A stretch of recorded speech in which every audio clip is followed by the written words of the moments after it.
it has a lot of people thinking that that's it, right? Ukraine is gone, and within, let's say, 3 years or even less or sooner, pretty much all of Europe is going to be at war with Russia and with Vladimir Putin.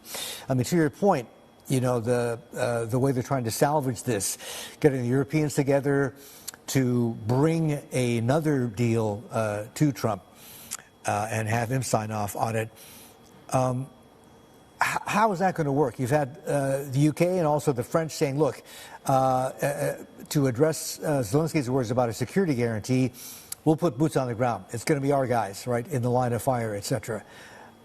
Is that going to be enough? Look, I actually disagree with the premise that you made. I think that there's absolutely, I don't want to say no chance, but there's very low probability Russia is going to take from its 3-year experience in Ukraine that it has a free hand in Europe. Let's be very clear. Russia has failed to conquer the remaining territories of Donetsk, which is, part of sort of the most pro-Russian, Russian-speaking part of Ukraine. They've taken 3 years, and they haven't even conquered all of Donbass. You might counter and say, well, yes, but that's because of American support. Well, to an extent, but it's also because of European support, and it's because of heroic fighting by the Ukrainians.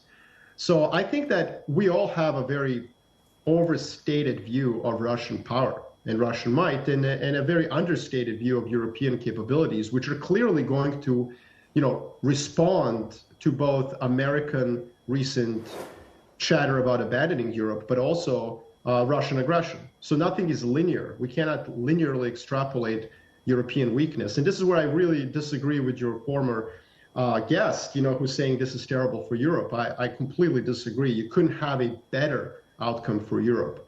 Europe is right now being squeezed by these two paranoias, and I call them paranoias because I think they're overstated fears.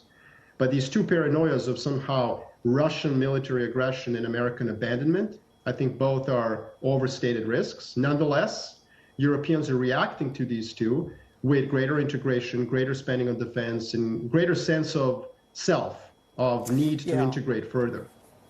So, Marko, do you think, there's an irony here, right, that this is what it took, right, the Europeans to finally, I won't say wake up, but, start to really act collectively and seriously in their own defense, because that's the chief U.S. criticism, right?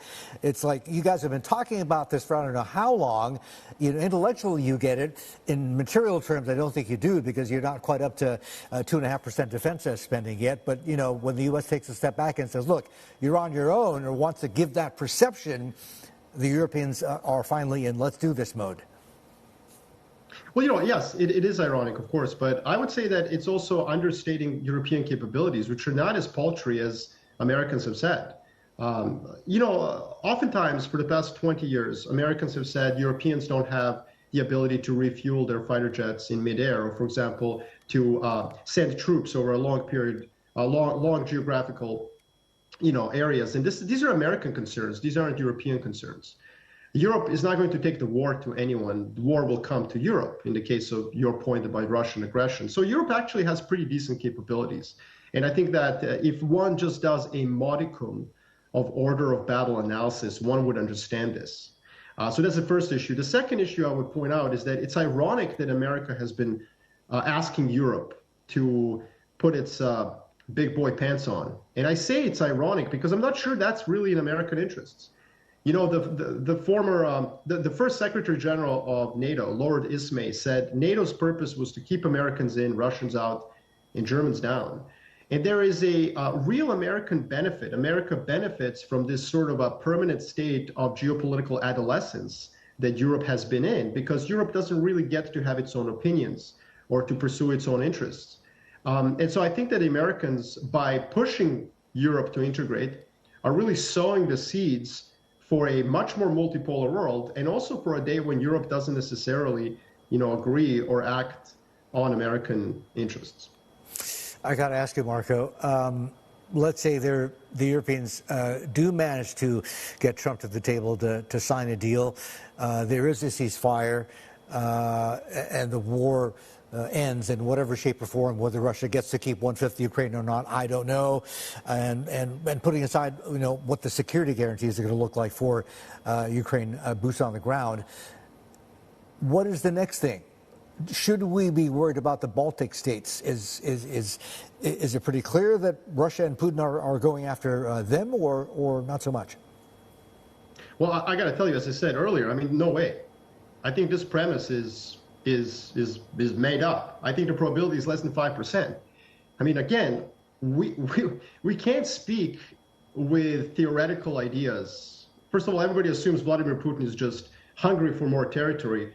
We have to observe the last 3 years and really be clinical about our assessment.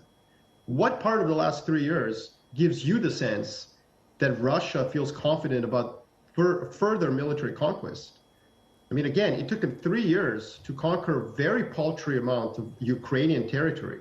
The notion that they're not going to waltz into a NATO member state, which is obviously protected by a nuclear umbrella, and doesn't have to be American. Let's not forget the French have nuclear weapons, so does the UK. I mean, I just don't think that's in the cards at all.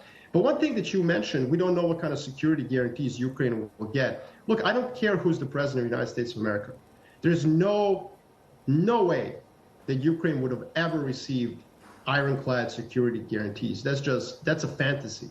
And now everyone's going to get to blame Trump for that. Oh, well, Trump didn't want it. But in truth, nobody wants that. Countries like Taiwan, Israel, they don't really get ironclad security guarantees. They're not in NATO. The best they can get is economic and military support. And I actually don't think that the meeting in the Oval Office precludes the U.S. offering those.